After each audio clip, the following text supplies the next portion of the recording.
Bonjour Hervé Morin. Bonjour. 2 jours après l'annulation de sa visite à Paris, le 19 octobre prochain, Vladimir Poutine a accusé hier la France d'avoir envenimé la situation à l'ONU en contraignant la Russie à opposer son veto à la résolution que Paris avait déposée pour demander l'arrêt des bombardements à Alep. Qui est responsable, d'après vous, de cette crispation des relations entre la France et la Russie ? Écoutez, je relis cette histoire à celle du fameux livre qui vient de sortir sur les conversations. Un président ne devrait pas dire ça. Oui. François Hollande, qui, je crois, dans une émission de variété ou l'équivalent, se pose des questions sur le fait de recevoir ou non Vladimir Poutine, qui évoque la Cour pénale, ou la France qui évoque la Cour pénale internationale. Ce qui se passe à Alep est bien entendu absolument inacceptable, mais en même temps, il faut avoir en tête une chose simple, c'est qu'on ne fera pas faire aux Russes ce qu'ils n'ont pas envie de faire si vous ne discutez pas avec eux. Ce que vous venez d'évoquer, les hésitations de François Hollande, l'évocation de la Cour pénale, ça relève pour vous de fautes diplomatiques ? Oui, bien sûr, c'est une erreur majeure. Et d'ailleurs, vous avez en quelque sorte la réponse du berger à la bergère, c'est que les Américains discutent avec les Russes pour obtenir ce cessez-le-feu. Mais vous ne pouvez pas obtenir d'une grande puissance comme la Russie un cessez-le-feu en commençant à leur expliquer qu'ils ne sont pas fréquentables. Ça ne marche pas comme ça. Je voudrais qu'on s'inspire un peu de ce qu'a pu être la politique étrangère du général de Gaulle.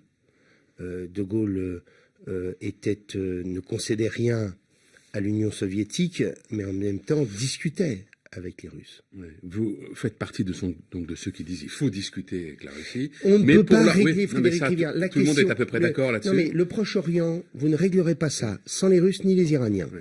Dès lors que vous avez ça en tête, vous créez les conditions du dialogue. Alors, c'est sans concession. Parle pour dire quoi, finalement, à Poutine ? Pour évoquer les conditions dans lesquelles on peut avoir un processus politique et dans lesquelles on peut combattre Daesh sans en profiter pour installer Bachar el-Assad pour 20 ans. Pour le conforter. Et aujourd'hui, ça n'est pas le projet, vous pensez, de Vladimir Poutine ? Mais je sais bien que tout ça repose sur beaucoup d'ambiguïté, mais ce que je sais, c'est que ça n'est pas, grosso modo, dans des conversations de cours d'école que vous réglerez la question. La France peut, d'après vous, jouer vraiment un rôle de premier plan dans le dossier syrien ?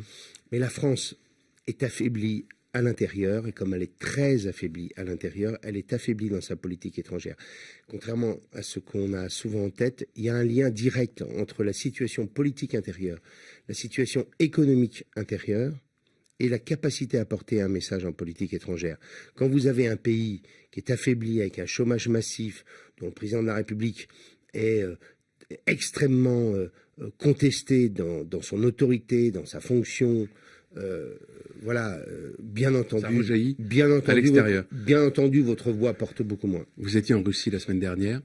L'image de la France en Russie a-t-elle changé ? L'image de la France est affaiblie partout dans le monde. À chaque fois que vous allez dans un pays, on vous demande, on vous dit mais qu'est-ce que vous faites, quoi ? Moi, j'ai le souvenir de conversations au Chili avec des chefs d'entreprise chiliens disant mais comment un pays qui a autant d'atouts, autant de capacités, autant d'intelligence, de savoir-faire, d'entreprise mondiale peut à ce point ne pas voir le monde tel qu'il est et s'adapter pour ça.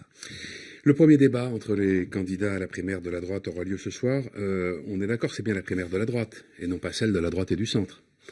S'il n'y a que des candidats de droite. Oui, parce qu'on entend encore régulièrement des candidats de droite dire la primaire de la droite et du centre. Vous-même, vous parlez tout le temps de la primaire à droite et du centre, mais on est tous engagés dans ces primaires. Moi, je fais le distinguo, c'est pour ça que je vous pose la question. Non, mais moi, je pense que cette primaire nous concerne au premier point, pour une raison simple, c'est que, même s'il ne faut pas vendre la peau de l'ours avant de l'avoir achevé, très clairement, celui qui va sortir de la primaire sera probablement le prochain président de la République.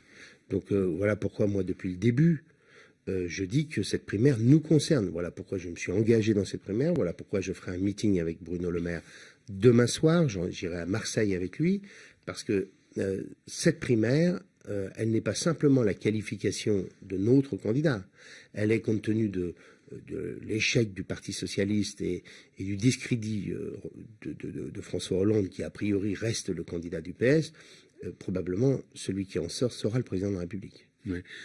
Primaire de la droite et du centre, donc, et la gauche pourrait y jouer un rôle, Nicolas Sarkozy s'en inquiète. Vous redoutez, vous, la participation des électeurs de gauche? Je me mettais dans la situation d'un conseiller municipal socialiste d'une commune autour de chez moi, venir dans un bureau de vote pour signer une charte dans laquelle il explique qu'il est de droite du centre, payer 2 € pour voter quelqu'un. Honnêtement, tout ça n'existe pas. Vous êtes tellement à la marge que c'est absolument insignifiant. Et ce serait pas. Et si on continuait, je trouve que quand François Fillon a appelé à ce que les électeurs de gauche aillent voter, je pense que c'est une erreur. Pourquoi? Parce que c'est le mode de sélection dans la famille. Voilà. Quand j'ai entendu Jean-Pierre Raffarin évoquer cette question aussi, je pense qu'il faisait une erreur, parce que c'est comme si dans 2 mois, Jean-Pierre Raffarin allait dans un bureau de vote pour choisir le candidat du PS. Tout ça n'a pas de sens. En tout cas, cette primaire fait apparaître l'éclatement du centre. Vous soutenez Bruno Le Maire. Jean-Christophe Lagarde, le président de l'UDI, a annoncé hier qu'il soutenait Alain Juppé. Maurice Leroy soutient Nicolas Sarkozy. Chacun son candidat, en fait, quoi. Mais la primaire est par nature un facteur de fragmentation. Vous pourriez dire la même chose des Républicains. Il y a 7 candidats, il y a des gens qui soutiennent les uns et les autres. Ce que je sais, c'est qu'il n'y aura plus qu'un seul candidat, le 29, et que ce candidat nous engage. On ne peut pas à la fois participer à la primaire et dire au lendemain de la primaire, le résultat ne nous concerne pas. C'est-à-dire que dès lors que cette primaire aura délivré son résultat, on sera tous engagés. Vous pensez que ce débat peut peser lourdement sur les tendances qui s'affirment depuis quelques semaines et qui d'ailleurs se modifient, notamment en faveur d'Alain Juppé? Je pense que, en effet, pour l'instant, il y a très clairement un basculement qu'on ressent à travers les conversations que chacun peut avoir avec des compatriotes. Très franchement, c'est encore très loin. Ouais.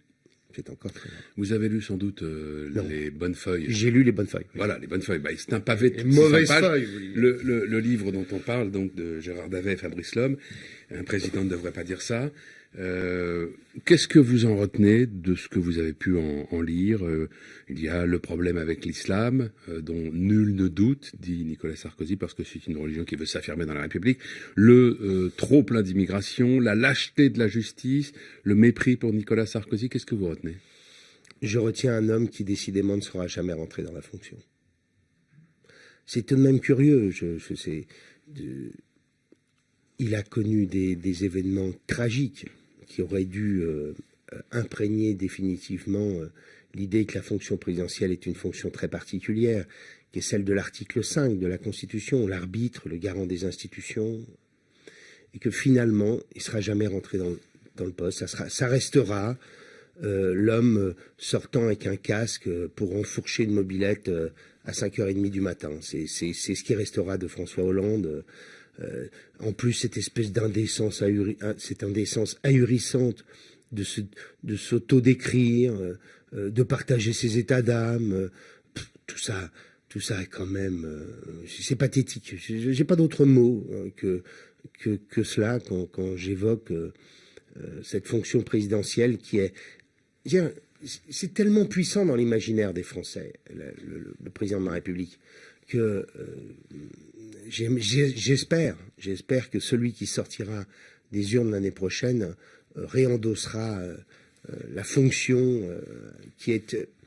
Si vous n'êtes pas si vous n'incarnez pas cette fonction, vous n'avez pas l'autorité pour diriger le pays. Et malheureusement, ça a été le cas depuis 4 ans et demi. Merci Hervé Morin. Bonne journée.